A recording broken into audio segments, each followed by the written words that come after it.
জীবন কারো কাছে রাস্তার ধারের ল্যাম্পপোস্টের নিভু নিভু বাতির মতো, যা কখনো কখনো একেবারেই নিভে যায়।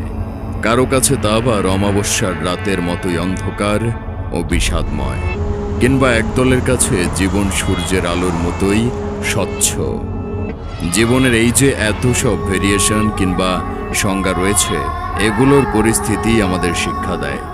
পরিস্থিতির কুচক্রে পড়ে কেউ কেউ বেছে নেয় জীবনের আলোকময় সন্ধ্যাকে দূর করে ঘোর অন্ধকারের পথ। তবে সকলেই কি একই রকম? বস্তুতপক্ষে কি পৃথিবীর প্রতিটি মানুষ খারাপ, নাকি শত খারাপের মাঝেও সন্ধ্যা তারার মতো লুকিয়ে থাকে কিছু ভালো মানুষের অস্তিত্ব?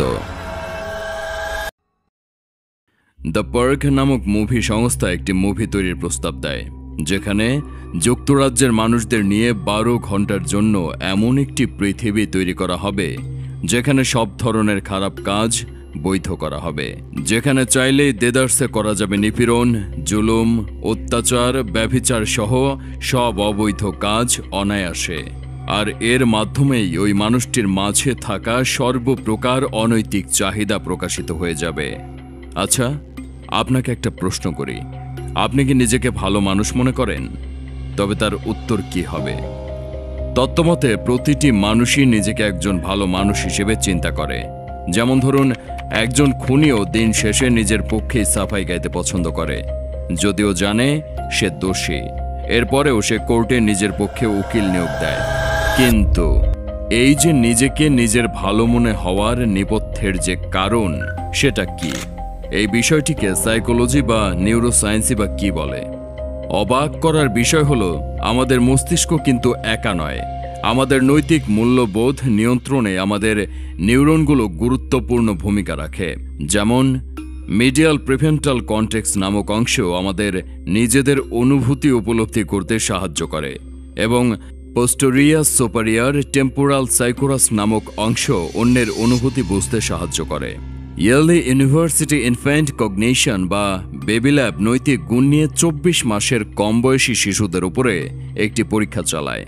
উক্ত পরীক্ষায় তারা শিশুদের দেখায় একটি বিড়াল প্লাস্টিকের একটি বাক্স খোলার চেষ্টা করছে, কিন্তু তা খুলতে পারছে না। পরবর্তীতে দৃশ্য 1-এ একটি সবুজ টি শার্ট পরা একটি খরগোশ বিড়ালটিকে সাহায্য করতে আসে, আর দৃশ্যকল্প 2-এ একটি কমলা টি শার্ট পরা খরগোশ এসে বিড়ালটিকে সাহায্য করে না, উল্টো লাফ দিয়ে বাক্সটি বন্ধ করে দেয়। দুইটি দৃশ্যই শিশুদের পাশাপাশি দেখানো হয়।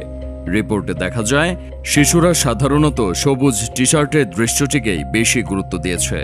রিপোর্টে দেখা যায় 80% শিশুরাই সবুজ টি শার্ট পরা খরগোশকে প্রাধান্য দিয়েছে। আরও 3 মাস বেশি বয়সের বাচ্চাদের ক্ষেত্রে এই সংখ্যাটি বেড়ে 87% হয়ে গিয়েছে। তাই বলা যায়, শিশুরা সাধারণত ভালো মানুষ। হফলিংক হাসপাতালে 95% নার্সদের নিয়ে একটি গবেষণা করা হয়। সেখানে ড্রাগসের খারাপ প্রভাব নিয়ে গবেষণা করা হচ্ছিল। একদল মানুষ ড্রাগসের এই খারাপ দিক সম্পর্কে উপরের কর্মকর্তাদের জানাতে বলা হলে 94% নার্স জানাতে না বলে। এমন না যে নার্সরা বুঝতে পারছিল না কোনটি ঠিক আর কোনটি ঠিক না, তবে তারা ডাক্তারের অধীনে কাজ করতে করতে তাদের আদেশ নিতে নিতে সেই সময় তাদের বিবেক কাজ করা বন্ধ করে দিয়েছিল।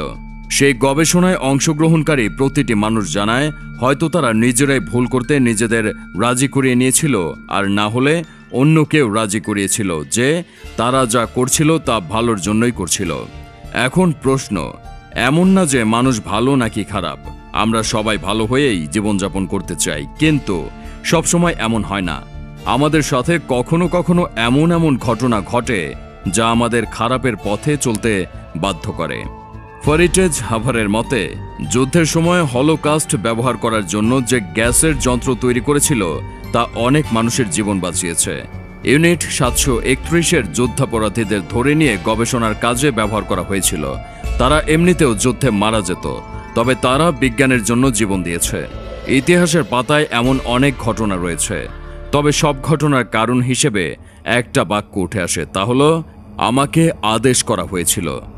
পরিশেষে মানুষ ভালো কিনা খারাপ তা আমরা কখনো জানতে পারবো না, তবে আমরা যা জানি তা হলো আমরা সবাই নিজেদের কাহিনীতে নিজেদের নায়ক মনে করি, আর যখন আমরা কোনো কিছুর সঠিকভাবে উত্তর দিতে পারি না, তখন এটা সেটা বলে প্রশ্ন পরিবর্তন করে ফেলি।